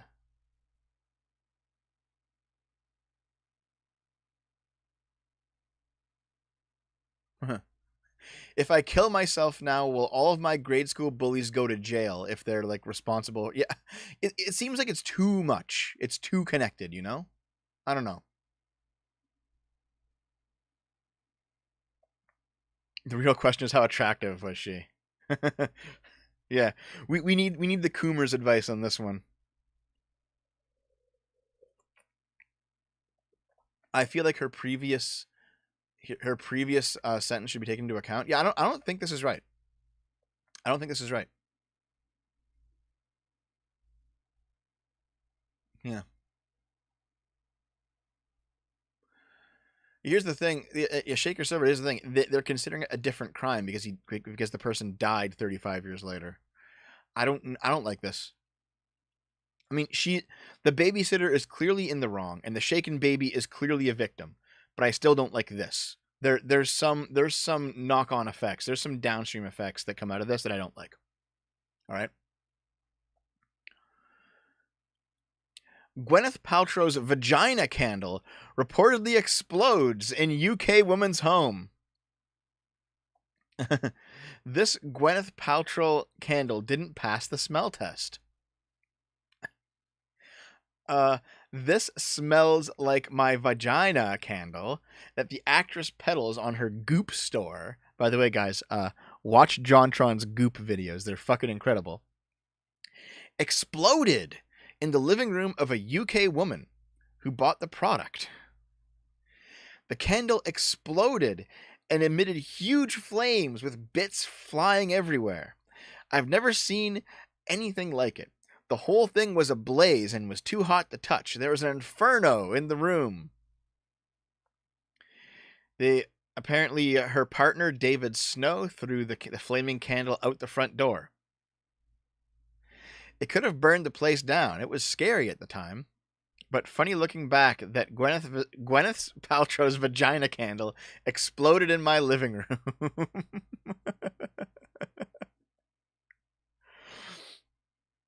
Yeah. So this smells like my vagina, and this costs $75. Wow. I mean, she might not know where her vagina is, but she knows where the candle is, I guess. Jesus. So what actually happened? Hold on. As a precaution, we've alerted the manufacturer to the woman's issue and also have reached out to her to send her some Goop products to help pass the days in quarantine. What actually happened? Why did it explode? Doesn't say. All right. Guys. That pussy is bomb. Yiz. Okay, Yiz. Seriously. Go watch JonTron's videos on Goop. It is Gwyneth Paltrow's, like, hippie commune store where she overcharges for the most, like, nonsensical products.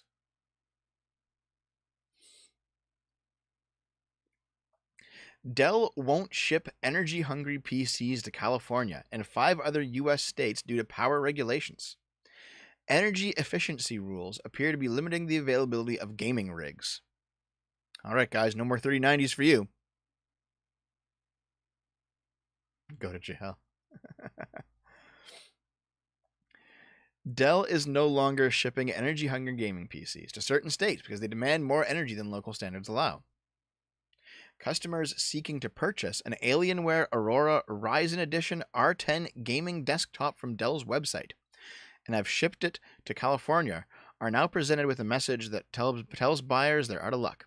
This product cannot be shipped to the states of California, Colorado, Hawaii, Oregon, Vermont, or Washington due to the power consumption regulations adopted by those states. This was driven by the California Energy Commission Tier 2 implementation that defined a mandatory energy efficiency standard for PCs, including desktops, AIOs, and mobile gaming systems. This was put into effect on July 1st, 2021. Select configurations of the Alienware Aurora R10 and R12 were the only impacted systems across Dell and Alienware. I mean, you could also just, like, buy them and bring them there. It's kind of ridiculous, isn't it? I just find this story to be so fucking stupid because of all the other things that California does to just suck up energy, suck up water, suck up food, you know, suck up heroin. And yet this is what they're going after. It's so stupid. It's so fucking dumb. This is because Dell uses shitty PSUs. If they use gold or better PSUs, it wouldn't be the case. Yeah, see, I would just build my own. Like, fuck it. See, I have... Yeah, also, by the way, who the fuck buys a pre-built? What kind of pleb? Like, when was the last pre-built computer that I bought? Like, I bought some used computers from friends over the years, but they built those themselves. The last actual pre-built that I bought from a store was in 2004. I build all my computers now.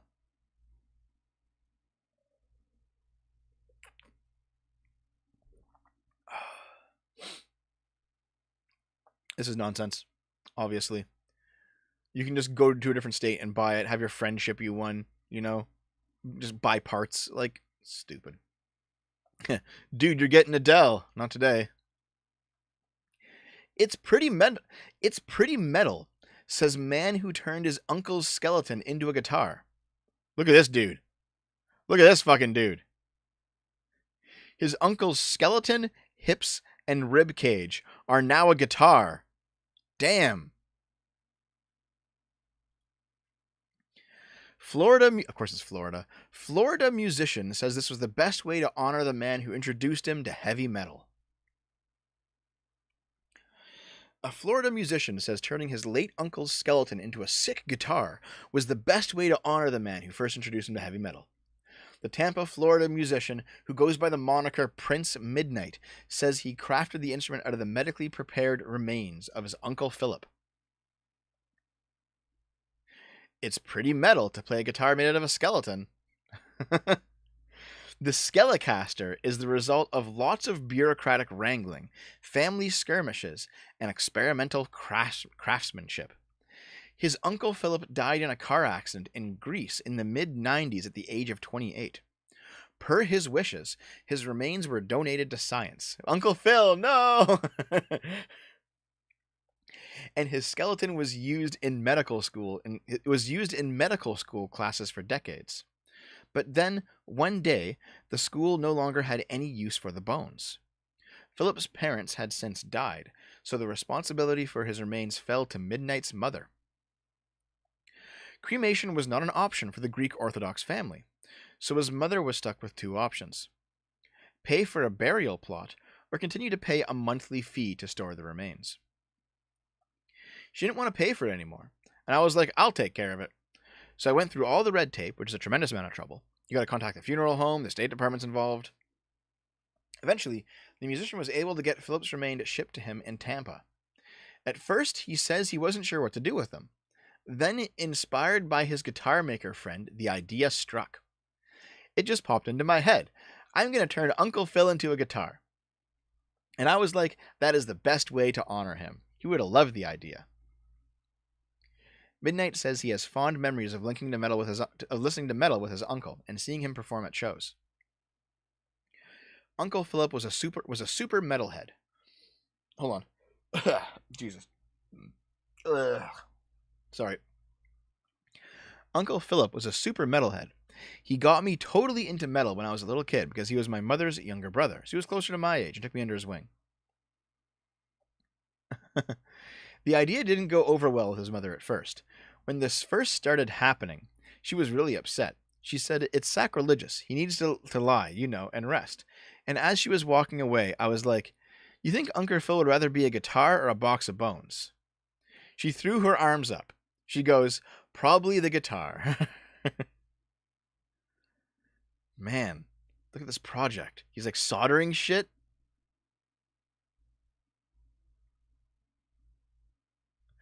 I feel like Uncle Phil is not just here now figuratively. He's here literally too. I'm literally giving my Uncle Phil hugs while he's figuratively with me, creating heavy metal riffs. Spooky, scary skeletons. When you're trying to strum inside of a rib cage, it limits how long your strokes with a pick could be. So that tends to make a heavier kind of tone when you're strumming.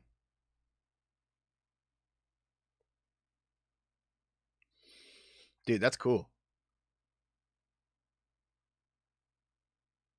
Like, look at this. Fucking hell. I wonder, like, when you look at those ribs and you touch them, do you actually think this is my uncle, or do you just view it as an object now? That's strange, isn't it?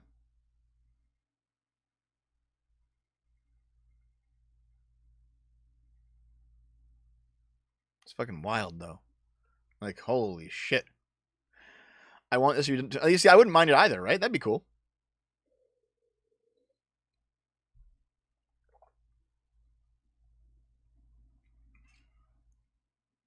What's next? Well, yep. Woman charged in deep fake abuse of cheerleaders. Damn, dude. Police arrested a 50-year-old Bucks County woman for sending her teen daughter's cheerleading coaches fake photos and videos depicting her rivals naked, drinking, or smoking to try to get them kicked off the squad. She was charged with 2 misdemeanors. She is facing 3 counts of cyber harassment of a child and 3 counts of harassment. She created the doctored images of at least 3 members of the cheerleading squad. There were no indications that Spoon's daughter knew what her mother was doing. The teenagers told officers that Spoon sent them manipulated images. And in an anonymous message, Spoon urged them to kill themselves. Man, when you are so invested in your daughter's high school experience that you tried to destroy the competing Stacys, what the fuck, dude? Like, what the fuck is this? Damn. All right. Check this out, guys. I am so excited for this. I'm sure Nintendo's going to butt fuck it. Somebody is making Metroid Prime in 2D. Listen to this. Listen to this. Okay? Here we go. Here we go.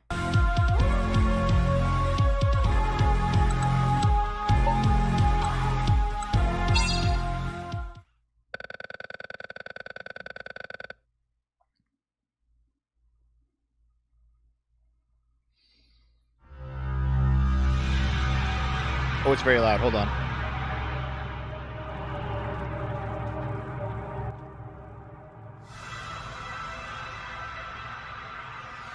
Let's just get ahead to the gameplay.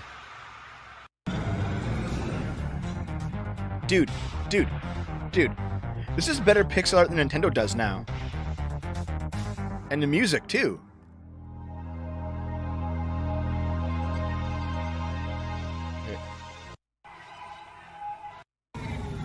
Like, look at this. Hold on. Here.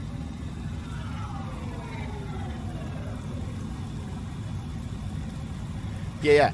Don't announce fan projects before they're done. Fucking hell. Oh, that Metroid Prime music. I played the shit out of Metroid Prime back in high school. A close friend of mine, actually for a short time, held the Metroid Prime speedrunning record. She held it back in like the late 2000s.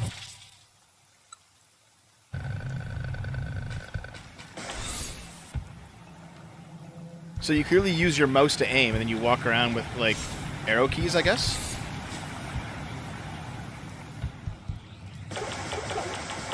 Like, it looks so good. This is really clean pixel art, man.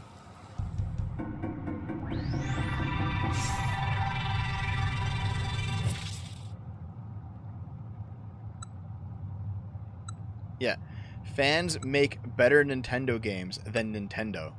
Yeah, AM2R seems to be a better game than like the official Metroid 2 remake.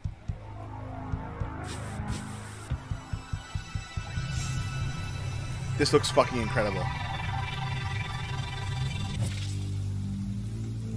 See, I love the original Prime too, alright? I love the original Prime. But this looks good.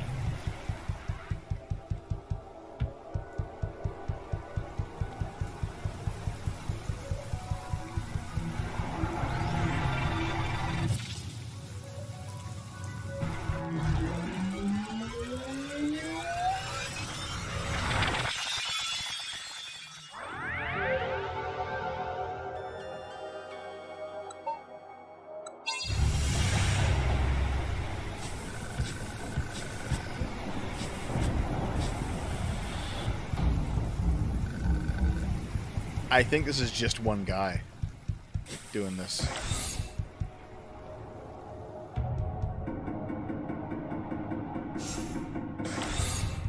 I recognize all of this from the original Prime game. Oh my god. I'm gonna soy face, guys. Everyone soy with me.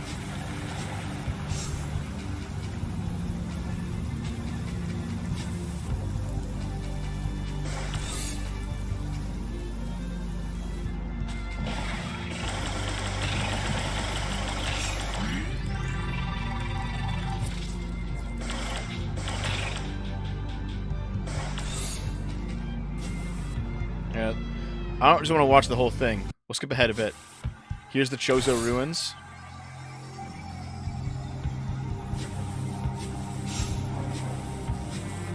Has all the hives and stuff in it.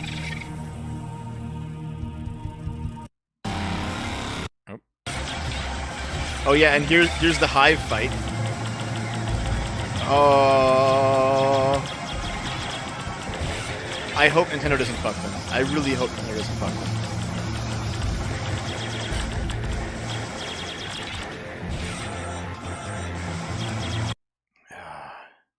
Here, I don't want to just show off everything, so I'll let you guys go check it out yourself, okay?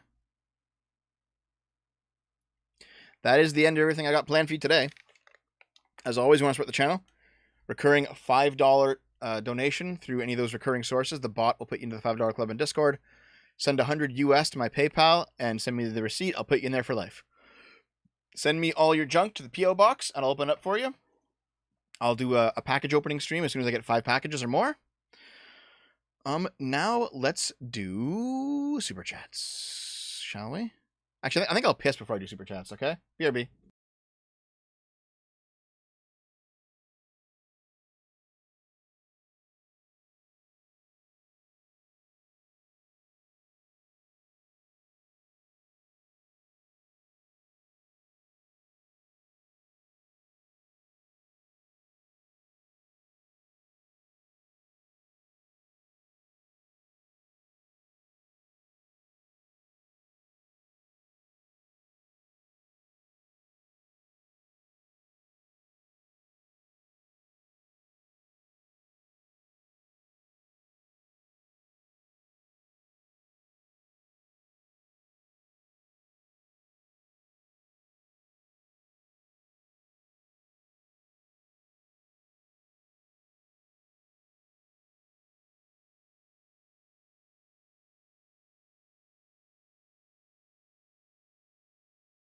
Okay, I'm back.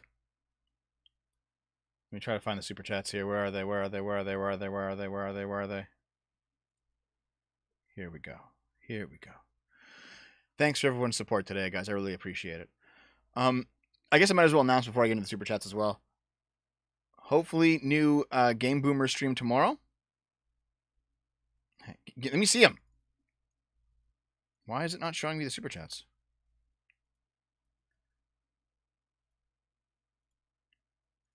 Come on. Uh-oh. I can't. I can't see. I can't see the super chats. Hold on.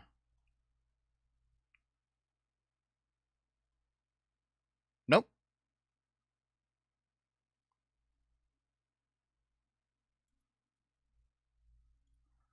What the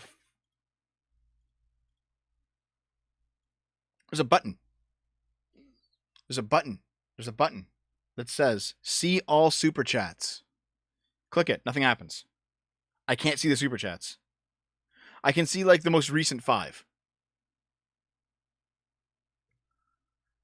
Yeah, I can look at my stream, but like they're not there either. Is there like a list on the stream somewhere? Like, hold on. Viewer activity, maybe? Nope, there's only 2 super chats under this. Monetization.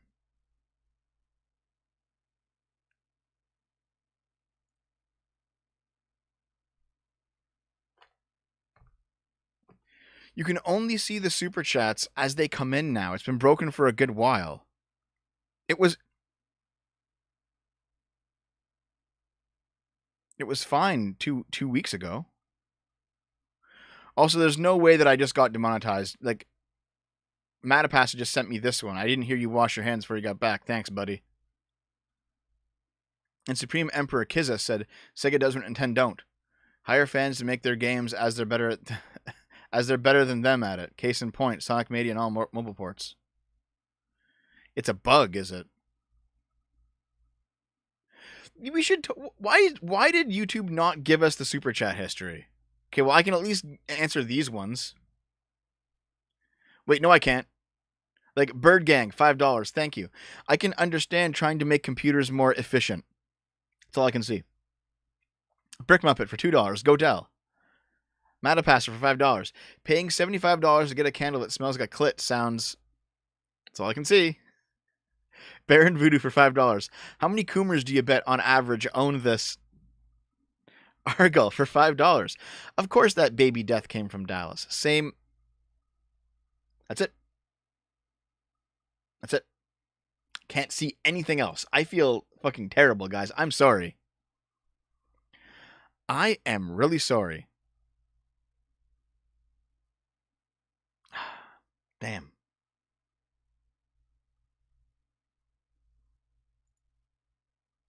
It's not letting me super chat. It's not taking my card. Oh shit. Am I actually losing monetization like live on stream?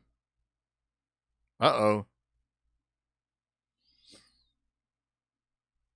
I can scroll up, but the chat eventually stops because there's too much chat. Yeah.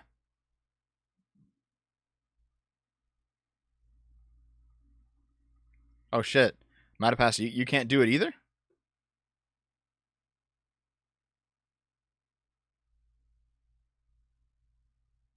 Uh-oh. I'm going to refresh this. Hold on.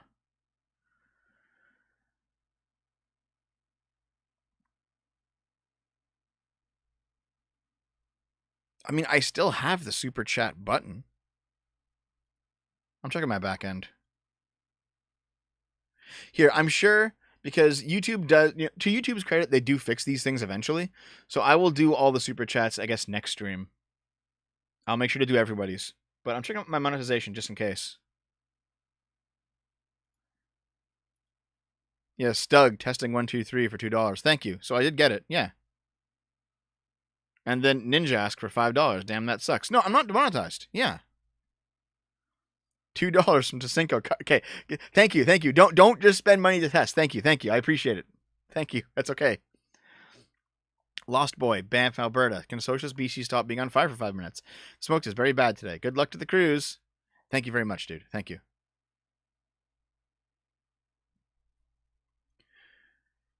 Thank you for the supers, guys. I will definitely... Yep, my monetization's completely active. All right? When I can access the super chat log, I will do everyone's super chats. All right? I'll do them all in another stream. Just watch your stream and rewind. You want me to sit here and just like fucking watch the entire stream again? No. What I will do is next week, it'll probably be fixed by then because YouTube does get on these things at least eventually. It'll be fixed by then. I will check out the supers of all the missed supers. I'm sure it'll be fine. But yes, the plan is we'll be playing something tomorrow on Game Boomers. Even if Dave doesn't make it back, you'll see me streaming tomorrow night on Game Boomers with Naomi. We're going to do the Mass Effect stream that she bowed out of yesterday. And additionally, I'm doing the Skaven RP on Arch's channel in 3 hours. I am not going to rewind and watch the whole stream again to find them. Just because I want to actually make tomorrow's SFO video before the Skaven stream starts. I want to spend the next 3 hours doing that. So in 3 hours, go over to Arch's channel. Go over to Arch's channel. I'll be playing RP with Arch and Kibbs and the rest of them. It'll be a lot of fun, probably. Who knows? And you'll see me tomorrow on Game Boomers. Max Swordsman for $5. Thank you. See any of the stuff about how one of Arch's guests recently getting heavily harassed everywhere just for coming on his channel? Talk about... I have not seen that. No, shit. I gotta fucking check that out too. Damn. Anyway, thank you everybody for all the support. I will see you in a couple hours on Arch's channel for the RP. If you don't watch the RP, I'll see you tomorrow for the Game Boomer stream. And if you don't watch that, there'll be a new SFO video soon. So I will see you whenever I see you. Have a good day, guys. I love you.